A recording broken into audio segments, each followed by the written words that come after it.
Hello guys, welcome back to my YouTube online channel Gyan Ganga classes. तो आज मैं आपको लेकर आई हूँ क्लास 12th के फिजिक्स के जीपीएस का प्रश्न बैंक का सॉल्यूशन, जिसमें आपने पिछले वीडियो में देखा होगा कि हमने चैप्टर 8 और 9 के जीपीएस के क्वेश्चन के सॉल्यूशन को समझा था और उनको रीड किया था। आज हम चैप्टर 10 और चैप्टर 11 के क्वेश्चनों को समझेंगे और रीड करेंगे। तो इसमें है चैप्टर 10 का नाम तरंग प्रकाश की। इसमें आपको इसके सिर्फ ऑब्जेक्ट देखने को मिलेंगे। इस चैप्टर में से तरंग प्रकाश के चैप्टर में से कुछ ही लघु और शॉर्ट और लॉन्ग क्वेश्चन आपको देखने को मिलेंगे, जो कि आपके सामने है। फिर इसमें से यूनिट 7 में चैप्टर 11 आ जाएगा, जिसमें विकिरण एवं द्रव्य की द्वैत प्रकृति है। इसके भी कुछ क्वेश्चन आपको दिए गए हैं। तो चलिए शुरू करते हैं। आज का फर्स्ट क्वेश्चन, सही विकल्प चुनकर लिखिए। तरंगें एक स्थान से दूसरे स्थान तक संचरण करती हैं। तो इसमें यह बताना है कि तरंग एक स्थान से दूसरे स्थान तक संचरण करती हैं। इसमें किस माध्यम से करती हैं? इसका आंसर है आंसर नंबर बी, ऊर्जा। इसका आंसर क्या है? ऊर्जा। सेकंड क्वेश्चन पे आते हैं।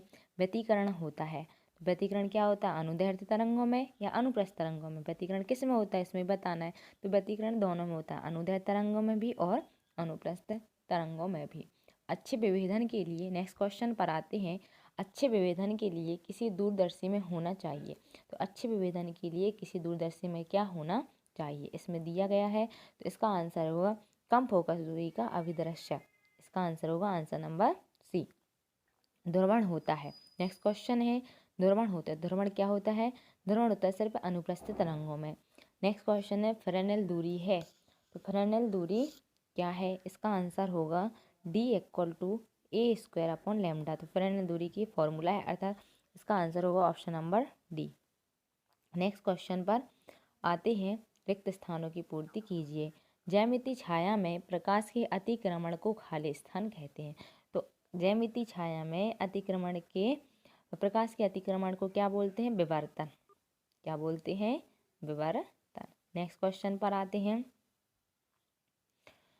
श्वेत प्रकाश में पतली फिल्म के रंगीन दिखाई देने के कारण की घटना है। किस कारण श्वेत प्रकाश रंगीन दिखाई देता है? तो इसका आंसर होता है व्यतिकरण। किसके कारण होता है? व्यतिकरण के कारण। नेक्स्ट क्वेश्चन पर आते हैं। तरंग संचरण के दौरान समान कला में दोलन करते बिंदुओं के बिंदु पथ को खाली स्थान कहते हैं। तो बिंदुओं के बिंदु पथ को क्या कहते हैं? तरंगाग्र। क्या कहते हैं? तरंगाग्र। जैसे ये बिंदु है और यहाँ जी बिंदु पथ से तरंगें क्या कर रही हैं? प्रकाश से समान कला में बिंदुओं के बिंदु पथ को क्या कहेंगे? इन बिंदु पथ को तरंगाग्र कहते हैं। नेक्स्ट क्वेश्चन पर आते हैं। बिंदु स्रोत के कारण, इस बिंदु स्रोत के कारण उत्पन्न तरंगाग्र, उत्पन्न तरंगाग्र खाली स्थान होता है। तो क्या होता है? गोलीय। अगर बिंदु स्रोत के कारण हो रहा तो क्या होता है? गोलीय। तो इस प्रकार के तरंगाग्र को क्या कहेंगे? गोलीय तरंगाग्र कहेंगे। नेक्स्ट क्वेश्चन पर आते हैं। तरंग स्रोत के प्रेक्षक से दूर जाने के कारण तरंग दैर्ध्य में वृद्धि को खाली स्थान कहते हैं। तरंग दैर्ध्य में वृद्धि को क्या कहते हैं? अभिरक्त विस्थापक। क्या कहते हैं? अभिरक्त विस्थापक। इसका इंग्लिश में मीनिंग होता है रेड शिफ्ट। नेक्स्ट क्वेश्चन है। प्रकाश की तरंग दैर्ध्य बढ़ाने पर या बढ़ने पर प्रकाश यंत्र की वेदन क्षमता कैसी होती है? तो इसमें खाली स्थान में अपन भर देंगे कम होती है, क्योंकि इससे प्रकाश यंत्र की क्या बढ़ा रहे हैं? विभेदन क्षमता को बढ़ा रहे हैं। नेक्स्ट क्वेश्चन पर आते हैं। यंग के दूसरे प्रयोग में व्यतिकरण चित्र पर क्या प्रभाव पड़ेगा? इसमें बताना है कि एक प्रकाशीय यंत्र की वेदन क्षमता का सूत्र लिखिए। पहले इसमें इसका सूत्र होगा। तो प्रकाशीय यंत्र की वेदन क्षमता का सूत्र क्या होता है?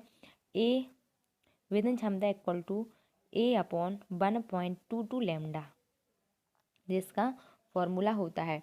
नेक्स्ट क्वेश्चन पर आते हैं। यंग के द्विस्लेट प्रयोग में व्यतिकरण चित्र पर क्या प्रभाव पड़ेगा? यदि दोनों स्लेटों के बीच की दूरी बढ़ा दी जाए या दोनों स्रोत के सरका जाए, पर्दे को स्लेटों से दूर हटाया जाए और एक वर्णीय स्रोत को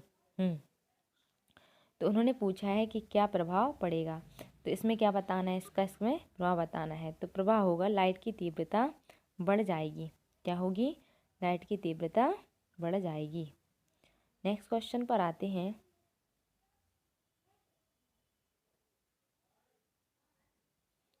फर्स्ट में है, अगर इनकी, हाँ इसमें फर्स्ट में पूछा गया है कि इनकी दूरी बढ़ा दी जाए तो इसमें क्या होगी, लाइट की तीव्रता बढ़ जाएगी। और सेकंड में दोनों स्रोतों के स्लेटों की सरकाया जाए तो क्या होगी, फ्रिंज की चौड़ाई में कोई परिवर्तन नहीं होगा। जो फ्रिंज है वो फ्रिंज की चौड़ाई में परिवर्तन नहीं होगा, किंतु उसकी फ्रिंज का पैटर्न बदल जाएगा, कि मतलब उसका आकार बदल जाएगा फ्रिंज का, और लेकिन फ्रिंज की चौड़ाई क्या रहेगी, वैसे की वैसी रहेगी। नेक्स्ट है, पर्दे की स्लेटों से दूर हटाया जाए। अगर पर्दे को स्लेटों से दूर हटाया जाएगा तो फ्रिंज की इसमें क्या बढ़ जाएगी, चौड़ाई बढ़ जाएगी।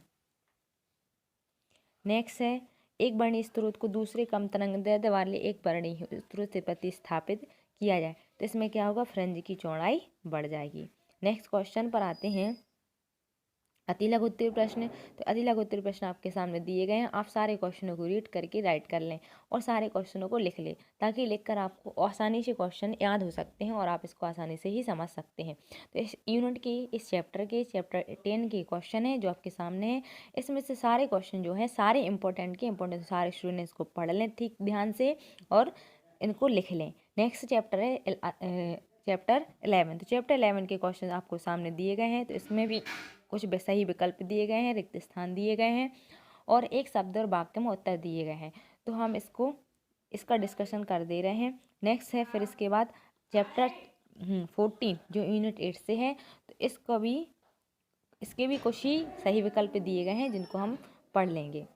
तो सारे क्वेश्चन आपको रीड करना है और इन सारे क्वेश्चनों की पीडीएफ हमारे YouTube Telegram channel Gyan Ganga classes पर आपको मिल जाएंगी। तो आप वहाँ से हमारे चैनल से ज्वाइन हो जाएं और आप चैनल से वहाँ से उसको प्राप्त कर लें। तो मैं सारे पीडीएफ को वहाँ से प्रोवाइड करा दूँगी आप लोगों के लिए, तो आप वहाँ से प्राप्त कर लेना। नेक्स्ट है इसमें विकिरण एवं द्रव्य की द्वैत प्रकृति। इस क्वेश्चन से हमें सही विकल्प है जो फर्स्ट है, एक प्रकाश स्रोत से प्रकाश निम्न रूप से निकलता है। तो प्रकाश स्रोत किस रूप में निकलता है, तो इसका आंसर है, हाँ इसका आंसर होगा आपका किस रूप में निकलता है। ऑप्शन है इलेक्ट्रॉन, परमाणु, न्यूट्रॉन और फोटोन। तो अपना जो प्रकाश है वो कैसे निकलता है, फोटोन के रूप में। नेक्स्ट, फोटोन की ऊर्जा निम्न रूप में दी जाती है। तो फोटोन की ऊर्जा कैसे दी जाती है, .h लैम्डा के रूप में। नेक्स्ट क्वेश्चन पर आते हैं।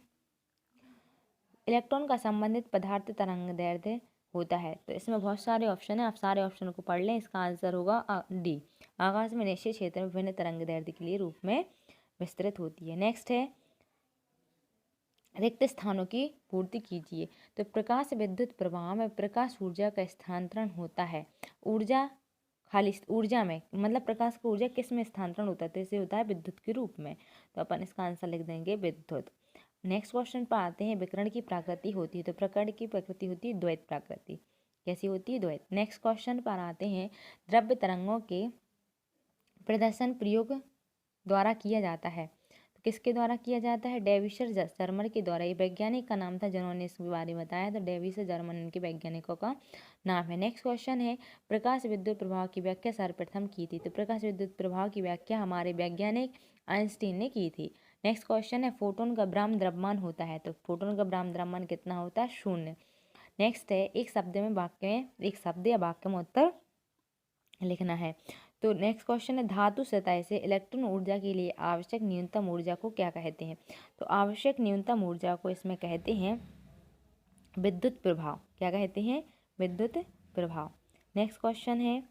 एक इलेक्ट्रॉन वोल्ट को जूल में व्यक्त कीजिए। तो एक इलेक्ट्रॉन वोल्ट में जूल का सूत्र होता है, एक इलेक्ट्रॉन वोल्ट इक्वल एक EV equal to 1.6 × 10⁹ joule. Next question है। किसी फोटोन से संबद्ध है डी ब्रोगली तरंग बताइए। तो इसमें डी ब्रोगली की क्या बतानी है, तरंगदैर्ध्य बतानी है। तो डी ब्रोगली तरंगदैर्ध्य में इसमें होता है 0.01 नैनोमीटर। नेक्स्ट क्वेश्चन पर आते हैं। आइंस्टीन का प्रकाश विद्युत समीकरण लिखिए। तो आइंस्टीन का प्रकाश विद्युत समीकरण जो है, आइंस्टीन का प्रकाश विद्युत समीकरण है 1/2 mv2 इक्वल टू h। जो mv2 है वो मैक्सिमम वैल्यू के लिए होगा। नेक्स्ट क्वेश्चन है।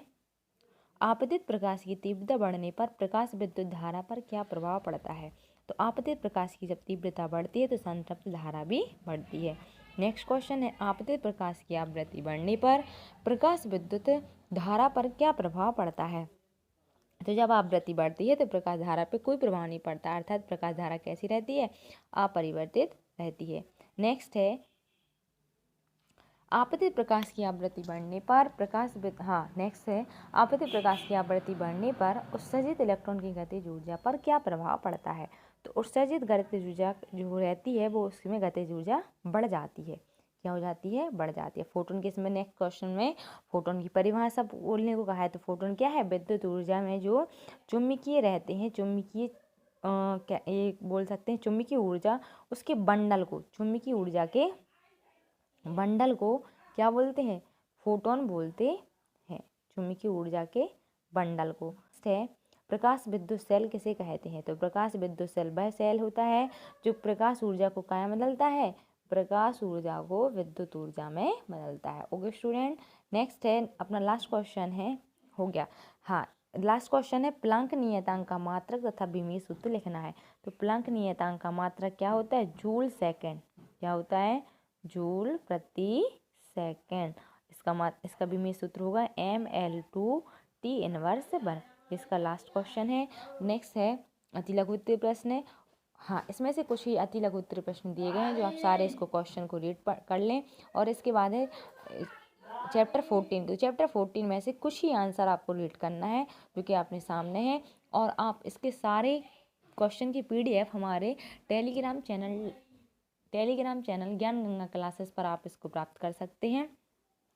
और आपके कुछ ही दिनों में प्री बोर्ड परीक्षाएं स्टार्ट होने वाली हैं जो आपको ऑनलाइन ही करनी है। ऑनलाइन इसको सॉल्व करके स्कूल में सबमिट करनी है। तो हम उसके सारे क्वेश्चन सॉल्व कराएंगे आपको हमारे YouTube channel Gyan Ganga classes पर उसकी वीडियो अपलोड कर देंगे। तो आप सारे स्टूडेंट्स को ध्यान से पढ़ें, लिखें और बड़ी ही शुद्ध भाषा में इसको लिखकर सारी कॉपियों को जमा करें। Thank you.